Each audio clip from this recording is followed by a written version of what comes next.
पैसा पैसा पैसा, ये जो वर्ड मनी है ये हमारी बेसिक नीड है, क्योंकि जो हमारी बेसिक नीड्स हैं यानी कि रोटी कपड़ा मकान, वो इसके बगैर पॉसिबल नहीं है। फिर चाहे कोई कुछ भी कहे कि मनी इज नॉट इम्पोर्टेंट, ये तमाम बुराइयों की जड़ है। ये जो तमाम सेंटेंसेस है ये गलत हैं, इससे हमें कुछ फायदा नहीं होने वाला। आजकल तो यंग जनरेशन चाहती है कि हम ज्यादा पैसे कमाकर लग्जरीज को यूज करें, अपनी फैमिली पर इन्वेस्ट करें, अपनी सोसाइटी की बेटरमेंट के लिए इन्वेस्ट करें और दूसरों की हेल्प करें। पर जो 99% लोग हैं जो ऐसा सोच रहे हैं या फिर एक्शन ले रहे हैं वो फेल हो रहे हैं। सिर्फ 1% लोग ही इस चीज में सक्सेसफुल हो रहे हैं। वो क्यों? क्योंकि जो फेल हो रहे हैं वो रूल्स को फॉलो नहीं कर रहे, बेसिक्स को फॉलो नहीं कर रहे।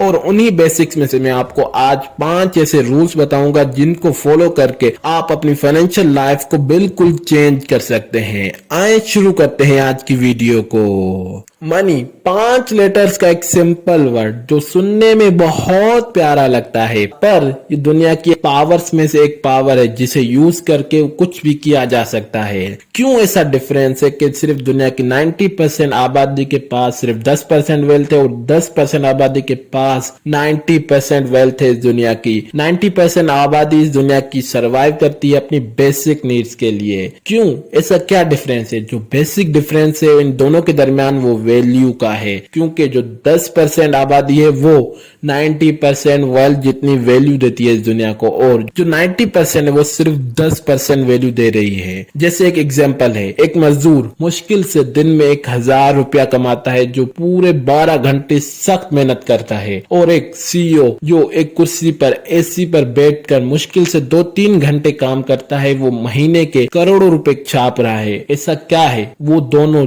डिफरेंट वैल्यू दे रहे हैं। एक सिर्फ काम करके दे रहा है, आपको दीवार बना के देगा। दूसरा कंपनी को फायदा दे रहा है, उसकी शेयर्स को बढ़ा रहा है, उसके एम्प्लॉयज को खुश कर रहा है, संभाल रहा है, मैनेजमेंट स्किल से। तो अगर आपको अमीर बनना है तो सबसे पहले आपको अपनी वैल्यू बढ़ानी होगी, यानी कि स्किल्स डेवलप करनी होगी जिन्हें आप अप्लाई करके ज्यादा पैसे कमा सकते हैं। और जो सबसे पहला रूल है जिसे फॉलो करके आप अपनी लाइफ को चेंज कर सकते हैं वो है माइंडसेट। 90% आबादी जो है उसका जो सबसे बड़ी मिस्टेक है वो माइंडसेट बिल्ड नहीं करती। वो हार्ड वर्क भी करती है, हर चीज करती है, बस वो माइंडसेट नहीं बिल्ड करती, जिसकी वजह से वो ज्यादा पैसे नहीं कमा पाते। आपने अक्सर देखा होगा कि जो लॉटरी विनर है वो कुछ अरसे के बाद क्यों वापस उसी कंडीशन में आ जाते हैं जहां से उन्होंने लॉटरी जीती थी। क्यों? ऐसा क्या होता है उनके साथ चंद सालों के अंदर? जो मेन रीजन है वो ये कि उनका माइंडसेट वही पुराना होता है, जिसकी वजह से वो पैसों को उड़ाना शुरू कर देते हैं, यानी कि वेस्ट करना शुरू कर देते हैं। ऐसी जगहों पर वो फ्रॉड्स में फंसते हैं जहां पर उनका पैसा डूब जाता है। इसी तरह रॉबर्ट टी कियोसाकी अपनी rich dad poor dad book में बताते हैं कि क्यों उसका रियल फादर गरीब था, क्यों वो मिडिल क्लास था, और उसका जो रियल मेंटोर था यानी कि रिच डैड वो क्यों इतने पैसे कमा रहा था। उसके पीछे जो मेन रीजन था वो ये कि जो उसका रियल फादर था वो पैसे को बुरा समझता था, यानी कि कहता था कि money is root of all evil. इसी तरह उसका जो रिच डैड था वो कहता था कि lack of money is root of all win, यानी कि पैसों की कमी तमाम बुराइयों की जड़ है। अगर आप इन दोनों सेंटेंसेस को एनालाइज करें तो आपको पता चलेगा कि जो पहला सेंटेंस है इससे जो हमारा माइंड पर असर पड़ेगा कि मनी बुरी चीज है, और जब हमें कोई अपॉर्चुनिटी मिलेगी कि हम इस पर काम करके ज्यादा पैसे कमा सकते हैं तो हम उस अपॉर्चुनिटी को छोड़कर कहेंगे कि ज्यादा पैसा वैसे भी तमाम बुराइयों की जड़ है, इसलिए इसे छोड़ो, चलो अपने डेली रूटीन पर वापस जाते हैं। पर जो दूसरा सेंटेंस है यानी कि lack of money root of all evil, इसको अगर आप देखें तो इससे हमारे माइंड की तरफ मैसेज जाएगा कि जो भी अपॉर्चुनिटी मिले इस पर काम करके ज्यादा पैसे कमाओ और अपनी फैमिली पर इन्वेस्ट करो, इन्वेस्टमेंट करके ज्यादा पैसे कमाने की सोचो। ये जो माइंडसेट का खेल है ना, ये बहुत बड़ा खेल है। इसी वजह से दुनिया की 90% आबादी फाइनेंशियली स्ट्रगल करती है, उनके पास सिर्फ 10% वेल्थ है। इसी वजह से दुनिया की 10% आबादी के पास 90 40% वेल्थ है इस दुनिया की, इन दोनों के दरमियान बेसिक डिफरेंस माइंडसेट का है। एक सोचता है कि पैसों की कमी तमाम बुराइयों की जड़ है और एक सोचता है कि पैसे बुराइयों की जड़ है। अगर आपको अमीर बनना है, ज्यादा पैसे कमाने, तो सबसे पहले आपको अपना माइंडसेट चेंज करना है। और वो आप किस तरह चेंज करेंगे, वो आपको बुक्स पढ़नी है पैसों के बारे में, या फिर ऐसी वीडियोस देखनी है जिनसे आपका माइंडसेट चेंज होना शुरू हो जाए।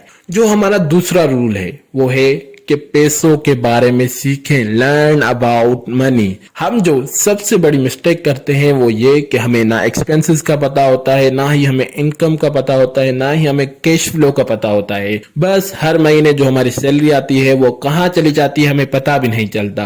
और यही हमारी सबसे बड़ी मिस्टेक है। जब तक हम अपने एक्सपेंसेस को नहीं देखेंगे कि मेरे क्या एक्सपेंसेस हैं, मेरी इनकम कहाँ से आ रही है और कहाँ पर जा रही है, मैं इससे किस तरह पैसे बचाकर इन्वेस्ट कर सकता हूं, तब तक आप कभी भी अमीर नहीं बन सकते। रिच जो सबसे पहला फॉर्मूला फॉलो करते हैं वो देखते हैं कि मैं कितने पैसे कमा रहा हूं, और उसके बाद वो एनालाइज करते हैं कि मैं इससे कितने पैसे बचाकर कहां पर इन्वेस्ट करके इतने ज्यादा पैसे कमा सकता हूं। सबसे पहले जो आपको काम करना है वो आपको सीखना है कि पैसे किस तरह काम कर रहे हैं। जैसे मैं आपको ESBI के बारे में बताता हूं, जो रिच डैड पुअर डैड में रॉबर्ट कियोसाकी ने बताया था। ESBI है क्या? E mean employment, S mean self employed, B mean business, I mean investment. अब इसे मैं आपको एक सिंपल फॉर्मूले से एक्सप्लेन कर देता हूं। जैसे अगर आप एक डॉक्टर हैं, अगर आप किसी हॉस्पिटल में काम कर रहे हैं तो आप एम्प्लॉयमेंट में आ गए। इसी तरह आप अपनी क्लिनिक बनाते हैं तो आप सेल्फ एम्प्लॉयड में आ गए। इसी तरह आप अपनी कोई हॉस्पिटल बनाते हैं जहां पर दूसरे डॉक्टर काम करते हैं तो आप बिजनेस में आ गए। इसी तरह आपने 2-3 हॉस्पिटल बना ली जहां पर आप खुद तो काम नहीं करते, दूसरे काम करते हैं और आपके लिए पैसे कमाते हैं, तो ये आपकी इन्वेस्टमेंट हो गई।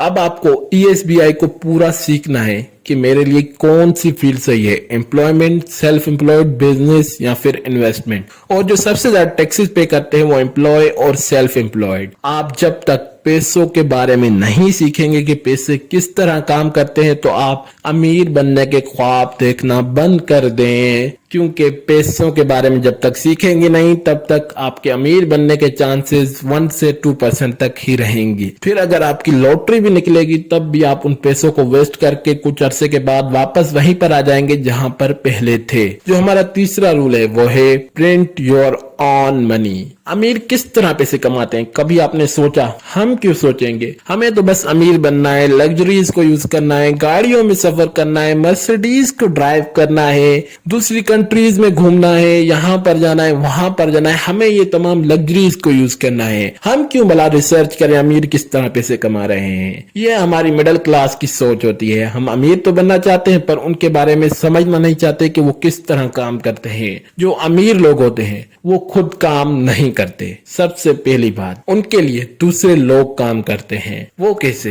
उनके पास इतने पैसे वो कमा लेते हैं जिन्हें वो इन्वेस्टमेंट करके इतने पैसे करते जाते हैं जिनसे वो लोगों को हायर करते हैं, फिर वो रिप्लेस करते जाते हैं अपनी जगह दूसरे लोगों के। वो लोग काम करते, उन्हें वो सैलरी देते हैं, इससे वो सिस्टम बनाते जाते हैं जहां पर उनका पैसा काम करता है। वो घूमते भी रहते हैं, लग्जरीज को भी यूज करते रहते हैं, गाड़ियां भी खरीदते रहते हैं, शॉपिंग भी करते रहते हैं। इसलिए जो आपको सबसे बड़ी स्किल सीखनी है वो ये कि मैं किस तरह पैसे प्रिंट कर सकता हूँ, छाप सकता हूँ। छापने का जो सबसे बड़ा तरीका है वो ये कि आपको सीखना पड़ेगा कि मैं इन्वेस्टमेंट किस तरह करूं, कहां पर करूं, मेरे पैसे किस तरह डबल होंगे, ट्रिपल होंगे, किस तरह मैं लोगों को हायर करके मैं दूसरी जगह दूसरी अपॉर्चुनिटी पर काम करूं। इसके बगैर आप अमीर नहीं बन पाएंगे। और जो सबसे बड़ी बात, आप अकेले कभी भी काम करके अमीर नहीं बन सकते जब तक आप दूसरे लोगों की हेल्प नहीं लेंगे, उनसे सीखेंगे। आप सबसे जीनियस कभी भी नहीं हो सकते। दुनिया में बहुत सारे जीनियस लोग हैं, अब आपका काम है उन्हें यूज करके उनकी नॉलेज से अपनी वेल्थ बनाना। जो हमारा चौथा रूल है वो है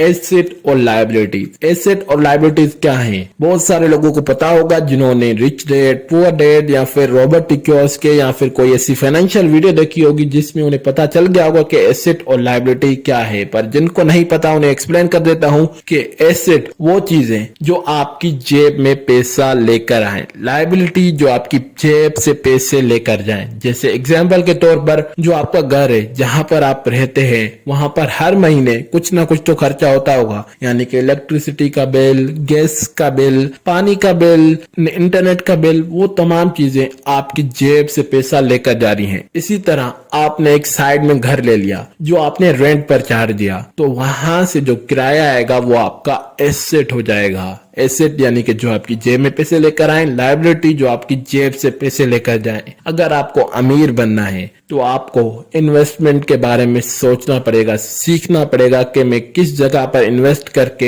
एसेट्स को बिल्ड कर सकता हूँ। एसेट्स के बगैर आप कभी भी अमीर नहीं बन सकते, इसलिए हमें सबसे पहले एसेट और लायबिलिटी का फेनोमिना क्लियर करना पड़ेगा कि ये दोनों चीजें है क्या और किस तरह काम करती है। इन दोनों चीजों को भी आपको सीखना पड़ेगा कि किस तरह मुझे इन दोनों चीज को यूज करके अपनी लाइफ में अमीर बनना है। जो हमारा 5वां रूल है वो है बिजनेस। अगर आपको अमीर बनना है तो आपको बिजनेस की तरफ आना पड़ेगा। क्यों? क्योंकि बगैर बिजनेस के एक जॉब से आप कभी भी अमीर नहीं बन सकते। पर जो बिजनेस से इनकम आती है वो आपकी सोसाइटी के लिए फायदेमंद है, आपकी कंट्री के लिए फायदेमंद है। आप कुछ बना रहे हैं, प्रोडक्ट क्रिएट कर रहे हैं जिसे आप सेल कर रहे हैं, इसलिए बिजनेस की तरफ आपको जरूर आना चाहिए अगर आपको अमीर बनना है। नहीं बनना फिर आप बैठे रहे 9 to 5 वाली जॉब करते रहे, कोई प्रॉब्लम नहीं होगी किसी को। बस फिर आप वो ख्वाब देखना छोड़ दें कि मुझे अमीर बनना है। ये जरूरी नहीं कि आप डायरेक्ट अपनी जॉब छोड़ के बिजनेस की तरफ आ जाएं, नहीं। अगर आप 24 घंटों में से 4 घंटे भी अपने बिजनेस को देंगे, उसे पार्ट टाइम रन करेंगे, तो कुछ अरसे के अंदर वो आपकी जॉब जितने पैसे देना शुरू हो जाएगा। जब वो आपके एक्सपेंसेस पूरे करने लग जाए फिर आप जॉब छोड़कर बिजनेस को फुल टाइम बना दीजिए। बिजनेस आपकी लाइफ को चेंज कर सकता है, वो अब आप पर है कि आप करना चाहते हैं नहीं। आज की वीडियो में बस इतना ही। अगर वीडियो अच्छी लगे तो वीडियो को लाइक कीजिए, चैनल को सब्सक्राइब कीजिए, अपने दोस्तों के साथ जरूर शेयर कीजिए और कमेंट्स में इस वीडियो में जो आपको पॉइंट अच्छा लगा वो जरूर बताएं। वीडियो देखने के लिए थैंक्स।